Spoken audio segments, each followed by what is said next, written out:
Today on this Mastering Warhammer 40k series, we are going to be talking about how you are losing your games before turn one. And no, it is not about your deployment. So if you're somebody that is just getting into Warhammer 40k 10th edition or looking to improve your game on a competitive level, you're going to want to stick around for some aha moments, I would say, that you can take with you into your next game with maybe a buddy this weekend or a friend. And more or less, let's get into it. So we're going to be deep diving into developing the right game plan before turn one to help you win more games. So I would like to preface that even though I am a Necron player, I'm going to be speaking from more a bird's eye perspective in terms of concepts. So while some of it may apply to Necrons, I really hope that a lot of the things that I talk about today you can apply to your army as well, especially if you are a beginner or just getting into Warhammer. That's something that's very important to me when making these videos specifically. And I would like to also say I really appreciate your guys' support on these mastering videos. The response has been extremely positive, and I just appreciate you guys being here because I really do believe that if one of us gets better, we all get better. So turn one, developing the right game plan. Okay, now what do we mean by that? Now, when people talk about before turn one and game plan, you will see them mention, yeah, of course you have to talk about deployment and scoring secondaries. And mainly what they're talking about is if you draw containment turn one, if you draw area denial, if you draw established locus, you can make sure that if you're going first, you can move pieces appropriately to get those points and keep them out of harm's way or keeping them out of line of sight so your opponent cannot interact with them. And that's more or less, talking about deployment. But when it comes to a good game plan, what I'm referring to is the strengths and weaknesses of each archetype. Now, in Warhammer 40k, there's 30 different armies, 29 different armies. I don't know the exact number, but it's somewhere around there. And there is just every style of army that you can imagine. I think that's why we just love this game so much, is the depth of this game is just insane. I mean, it's crazy. And it keeps us coming back, and it keeps it always fresh. There are so many different styles where there's fast armies, there's slow armies, there's durable armies, there's up and down armies, there's, and everything in between. And so I like to start off today. I have Berserkers here as just tokens to just talk about different armies, and we can talk about just World Eaters first because that's one of the archetypes where we're talking about melee pressure, right? So our World Eaters, our Blood Angels, our Tyranids, okay, our Orcs. A lot of these armies are really good in the meta right now, especially Orcs.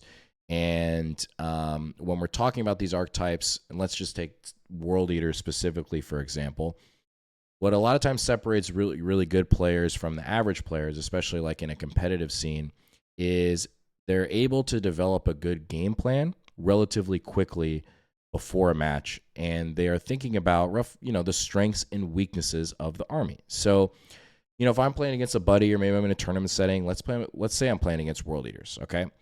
The things that are going through my mind before turn one even starts is, one, I know they don't really have any shooting. And so, yes, you have to respect lines of sight maybe a little bit in certain situations, but for the most part, it allows you to deploy a little bit more flexible because you don't have to worry about certain pieces just getting shot downfield, right? Which is kind of nice. The other weakness of World Eaters is that they're relatively low OC. So while their primary game is strong in certain regards because they're alerts here. While their primary is strong in certain regards, in other regards they're relatively low OC. So it's somewhat easier to deny them on primary. And those I would say are probably the two biggest weaknesses. And then obviously the strengths of World Eaters is they're arguably the hardest hitting melee army in the game. And they're arguably one of the fastest armies in the game. I mean, their threat range, turn one, if they get advantage and charge, it's ridiculous. I mean, it's basically 30 inches. And so what usually simplifies my headspace against these armies is you have to look at their threat ranges, and this would go for Blood Angels potentially as well. So let's just say these are some of our World Eaters units, or Blood Angels units, or Tyranid units, whatever. We're just talking about melee pressure, okay? Broad concept here, okay? So going into this, what personally helps me simplify my headspace with these armies is I look at their threat range as, man, I don't even know what just happened. There we go. I'm looking at their threat range as far as line of sight. So because these walls, you can look at them as things that you can essentially line and limit their surface area of where they can connect. So I know for sure, like World Eaters off the gate, they can connect here, they can connect here, and they can connect here, okay? Or they can connect potentially down here because their threat range is just crazy. This is the same for like Drukhari potentially, even though they're not like, I mean, they have melee pressure, but they're extremely fast and can just like bring things up. A lot of times what simplifies my headspace is I look at where they can connect as like a line of sight line. And so thinking about that, where I deploy is going to be also be very important against developing the game plan for this matchup. So like, for instance, like I would like to put Xeris potentially right here outside of their threat range, but within their line of sight there, because this is the only area, this surface area here, here, and here, and here, where they can connect, okay? So when I'm moving up turn one with the warriors and everything else, what we're doing is we're essentially lining these walls, right? So if they do charge in, it really limits how much punch they potentially have into those units, okay? And over the course of the game, if you play that correctly, you're being very cognizant of staying out of their threat ranges, just getting in a good habit of the top of turn, and most really good opponents will always be very courteous about this. Like, hey, can you just tell me what your max threat range is for this unit? And they'll tell you, like, hey, if I get advance and charge, +2 move in this, it's going to be like this. And you just try to stay out of those threat ranges. Sometimes you can't, and that's where these walls come into play and really using them to your advantage. And then trying to exploit the fact that they are a low OC army. So looking for opportunities where you can ingress in on the sideboard and do maybe like a fire and fade and getting on the objective. Or, you know, they bring some models out here and you're able to make a charge and connect onto their objective. Again, World Eaters, they don't have a lot of OC.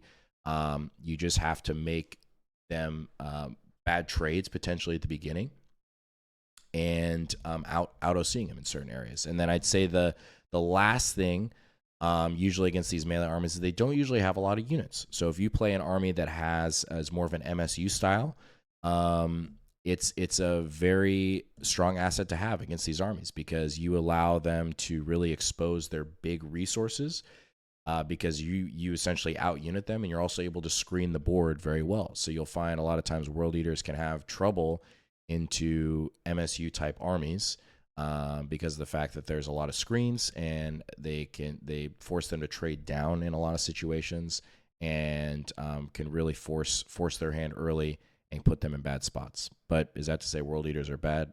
By no means, no. They are still a very challenging matchup for most armies, and still a very good army in 10th edition right now. So next one, let's talk about a shooting matchup, okay? Even though we still got Khorne Berserkers on the field here, let's talk about shooting matchups. So that is like our Tau, right? Even Death Guard could be, I think, deceptively our very good shooting army. You got Eldar. I mean, there's a lot of really good shooting armies out there. So, of course, this is going to depend on the detachment. But again, let's just say we are playing against Eldar, okay? And they are a very shooty army. They have a lot of mobility is their strength. They're very high. So going over before the game, I'm like, okay, they're very high mobility. They shoot really hard. They can deny my primary relatively easily because they have access to like fire and fade and shoot and scoot somewhere. So it's very hard to know exactly where they're going to be on the board at some points of the game, especially with like Phantasm and stuff like that. So as far as developing a good game plan for them, what are their weaknesses? Well, one, they're very low toughness. The majority of their army is toughness 3. Now that could change with the Codex coming out because it looks pretty darn good. I'm not going to lie. I mean, they got Wraithguard detachment. Things are going to change for Eldar, but at this point in time, they have a lot of squishy pieces. I mean, outside like Wraithguard and the Avatar and, you know, Wraith Knights, all those things, like they have a lot of usually squishy pieces. They can run a relatively like MSU style build. You don't really see a lot of those currently, but they are not very durable. So while they're very good at denying your opponent primary, they're also not necessarily the best at holding their primary, because a lot of the units that they're putting on their natural expansion are usually not durable outside of the avatar. Now, again, that could change. But generally speaking, against these armies, same thing with like Tau. You see that they're like in the early game, where generally they don't have a lot of like Necrons, where a lot of times you can put these super durable bricks on points and it's hard to shift them. These armies, they don't play like that. You know, they're more or less like trying to play this trade game and just keep denying you primary, and then they just score really well on secondary. So in this matchup, more or less what I'm thinking about is, okay, with Eldar, how can their strengths are they can score secondary well. So how can I limit that? And that's going to be with good board control. So spreading out my units, making sure that I'm screening correctly. Okay. And then the second thing, how can I anchor down my primary to make sure that they don't take it away, because that's one of their strengths. And so one way that we can limit that is potentially if in our list we have something that's super durable, that's a lot of OC, that we know that's going to hold on to the point, and limiting their interaction there, okay? And then also a big weakness, how can we exploit it, is getting their resources off the board. So if we have access to any sort of like indirect or really capitalizing on our anti-infantry shooting and finding those right angles to get rid of those little resources, a lot of times will really hinder Eldar, because of the fact that they usually don't have a lot of units. They usually hang between like the 12 to 15-ish range. And they'll have a couple durable pieces, but you'll find a lot of times in games is the opponent will go after the little pieces to limit their scoring late in game, and then they just end up pulling ahead in the differential. So that could be roughly for like a shooting army, let's say against like Eldar, could be a potential game plan there, okay? And then we have two more archetypes. I would say the next archetype is like an up-down army, so like Vanguard Space Marines, right? So anything that like goes up-down, Bridgehead Strike Force, Grey Knights, those type of armies they're very, very tricky to play against. And the strengths, obviously, of those attachments is they can get anywhere pretty much at any time. They can get the line of sights that they want, and they can score secondaries extremely well. Now, one thing that usually limits these armies, depending on the detachment, is some are weaker at primary than others. Depending on how like a Grey Knight list is built, it could be easier to deny depending if they're running like Dread Knight spam or they're running Terminator spam. It is like list, reliant. But talking from like a bird's eye view game plan wise against just like an up-down army in general, most of the time what I'm thinking about before going into that match is, again, board control. Okay, so one of the most important things is just making sure that I can maintain a line of scrimmage here, because that's where their power is. Like if you crack somewhere and they're able to deep strike in somewhere like over here or somewhere like over here, and you forget to screen, I mean, it can literally be game defining. Like it could just turn literally just into an automatic loss by making a mistake like that. So always in the game before you start, if your opponent is playing like some sort of up-down army, always think about board control. That is like probably number one. Just maintaining your line of scrimmage here, making sure you screen out your nines. Like it goes to the point where even though it feels bad, even sometimes like when you don't draw a secondary or one of like your scoring units can score and you just have this cheap resource and you need, like, let's say for instance, like I have nothing over here and except for this Locust Destroyer, and let's say I haven't drawn containment yet or something to use him for, it's more worthwhile to just bring him out potentially, even though I don't score in anything, just to push a screen back. Because just by not doing that, let's say I'm playing against Grey Knights, then all of a sudden he's like, all right, cool. I'm gonna ingress a Dread Knight in here. I'm gonna ingress in some Scions here, and you can't even see any of them. And the next turn they just walk over here and they just blow everything up. Okay. So you have to think in that regard as well with those armies is like just board control, board control, board control.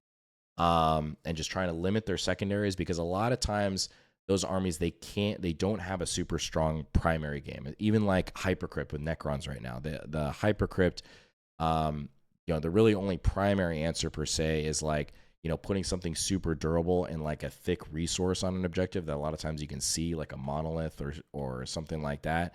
And monolith is usually easy to OC, and a lot of times they don't want to sacrifice that resource early game just to maybe hold primary. So really try to exploit those weaknesses, limit where they can drop, and really try to capitalize on their ability not to usually hold primary very well outside of maybe like Bridgehead can do it, because they just have a lot of just OC2 bodies with Guard. And Guard are just in a really good spot. Let's just be honest right now. So, and then the last kind of archetype is what we kind of like call that combined arms, or maybe there's like two more, like MSU, but also like a combined arms army. So that could also be like your Guard. That could be Awakened Dynasty. Your Canoptic Court, your Star Shatter. Orcs. There's like so many armies that could be combined arms, where you have like a decent amount of your list that's anti-tank, and then a decent amount of your list that's melee, and then like a third of your list that's scoring. It's like a really just tricks of all trades sort of thing, right? And in those matchups, I think you just have to look at one thing that I would see is how many units you have compared to your opponent, to see if you can play some sort of like trade game, and really try to hold your primary down and then out trade them in terms of where they have to essentially commit a big resource first that you can capitalize on. And if that's not the case, then most of the time against the combined arms, it's a really good archetype to play, because they don't necessarily have any weaknesses. They just play a good game of Warhammer. They're not skewed one way or another. You're really just depending on the mission and the layout. You have to maybe develop your game plan accordingly when it comes to that. And then the last archetype that we can talk about is MSU. Okay, so this could be your Orcs, this could be your GSC, this could be your AdMech, this could be your Guard, all of these type of archetypes, where this could be your Tyranids, where they have a lot of bodies on the table, they have a lot of units, they have a lot of board control. And with these armies specifically, they play Warhammer also just very well right now, just because it's really strong board control. So they're able to really limit what secondaries you can score, because a lot of times it's very hard to get in their backfield. So it limits you scoring locusts in the backfield. It limits you scoring behind enemy lines. It limits you getting engaged in all fronts. And because of that, the one thing that usually these MSU armies don't have is a lot of punching power, like in one spot. And so a lot of times where these armies can struggle is if you have like a really durable brick somewhere on one side. A lot of times these MSU armies, they depend on like multiple units together combining to try to take out that one unit. And a lot of times it takes a lot, usually a lot of their resources. And if they don't have quite enough resources in this one area to take out this unit, it usually does not end well for them. And so one thing to usually with these MSU armies is what you want to do is you really want to think about surface area. So like, let's say, for example, I'm playing against GSC, and let's just say it's like Outlander Claw. So a big thing with them, they definitely have a lot of access to mortals. They definitely do some good damage. They have grenades, a lot of movement, everything else. So a game plan against them is you really are needing to think about surface area on the objective. And so, for example, like if I'm going against GSC and I have a race, or, let's say it's like another army like Terminator or something like that, anything with like big bases and has like a lot of OC, a lot of times instead of just putting like 2 race like on the objective, or like 3, against those matchups, I'll try to get the race upfield as fast as I can and trying to take up as much space on this objective as possible. Okay. And the reason for that is so knowing that they don't have enough probably output to get rid of the race in a couple activations, it limits where they can land on the objective, or limits the amount of bodies that they can get on the objective to try to take that primary away from you. Because the biggest thing that you're trying to expose against these armies is holding your primary, so just holding your 10s. You're not trying to go for 3 objectives at once. Just try to hold your home, and you hold one more. So if you're playing take and hold, you're just holding those 10s, right? If you're playing, I guess Scorched Earth, it doesn't matter. You only get 10. So Scorched Earth, 10. If you're trying to, even Burden of Trust is a big one.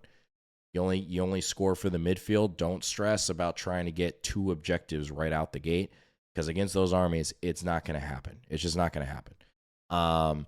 So just trying to hold your 1, and you're just slowly trying to whittle down their resources as fast as you can, because they're usually not very durable, and whittling them down until turn 4 or 5 that you can basically then extend out, and they don't have enough resources left, and usually they're either tabled or they just don't have enough units left on the field where they can score secondaries and hold primary, and you can pull away from the game. But I think the biggest mistake you see with new players, they try to be potentially too aggressive to start, and those MSU armies can really expose that early, and you get caught on the back foot, and then you just get swarmed and die. So you have to be very careful playing against those armies, but generally a good game plan against that archetype or against MSU is really just locking in your primary, those 10 turns, taking up surface area on the objective, so it's very hard to deny them. Same thing with orcs. They want to do the same thing. Just put a bunch of 2 OC cheap Gretchen on there, and you're like, well, great. Now my 400-point unit is getting tied up by these stupid Gretchen that are like 30 OC, or 40 OC for those units, right? So thinking about surface area on objectives, limiting where they can land, okay? So again, coming full circle here, so going into your next game, again, think about game plan when it comes to archetypes of the army. What does this army want to do? That's the biggest thing you want to ask yourself before the game. What does my opponent want to do with this army? So if he's playing melee pressure, world eaters, everything else, right? He's going to want to get up in your face. And what do we want to do? We want to limit surface area by lining our guys 1 inch away from the wall and making sure we're measuring our threat ranges, staying out of those threat ranges, and really trying to exploit his low OC by giving him some primary denial on expansion, all right? Up-down armies, we want to think about board control, okay? So board control. Like, sacrifice your units to screen. I'm telling you, if they can land where they need to, if they can ingress where they need to, it is going to be game-defining, and it is going to hurt. And it's probably going to lose you the game, unfortunately. So you can do those things against those armies. It's going to help tremendously. If you're playing against a shooting army, again, really think about how you're going to hold your primary, obviously staying out of the line of sight, in your deployment. And then finally coming full circle with MSU, you're thinking about, okay, how can I hold my natural expansion, hold those 10s, and whittling down their resources until the late game where they usually can't score secondaries very well, and they don't have enough resources left, and you can pull away, hopefully, with the game. So hopefully this helped you guys. Hopefully it brought you some knowledge into your next game, and these are just things that I also think about as well. Going into every match, it really helps me a lot. And if you stuck around this long, seriously appreciate you. I'm going to link 2 videos up top, and until the next one, later. Peace.